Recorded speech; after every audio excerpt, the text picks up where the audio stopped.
ఇక మంత్రి కోమటిరెడ్డి వెంకటరెడ్డి చిట్చాట్ చేశారు. కేసీఆర్ ను ఆరోగ్యం ఎలా ఉంది అని అడిగితే బాగుంది అని చెప్పాడన్నారు కోమటిరెడ్డి. తన ఆరోగ్యం ఎలా ఉందని అడిగితే బాగుందని అన్నాడు. మాజీ ఎమ్మెల్యేలకు సంతాపం తెలిపితే సభలో లేకుండా వెళ్లిపోవడం సరైంది కాదు అని కోమటిరెడ్డి చెప్తున్నారు. మౌనం పాటించిన తర్వాత వెళ్తే బాగుండేది అంటూ కూడా కోమటిరెడ్డి అభిప్రాయపడ్డారు.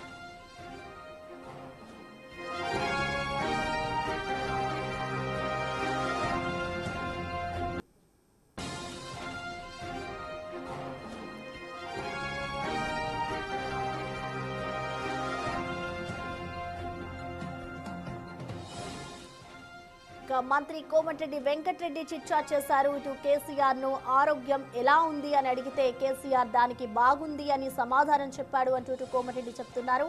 అలాగే ఇటు కేసీఆర్ కూడా తన ఆరోగ్యం ఎలా ఉంది అని అడిగితే బాగుందని చెప్పాను అంటూ కోమటిరెడ్డి తెలిపాడు. ఇటు మాజీ ఎమ్మెల్యేలకు అసెంబ్లీలో సంతాపం తెలుపుతున్న సమయంలోనే కేసీఆర్ వెళ్లిపోవడం సరైంది కాదు అంటూ కూడా ఇటు కోమటిరెడ్డి చెప్తున్నారు.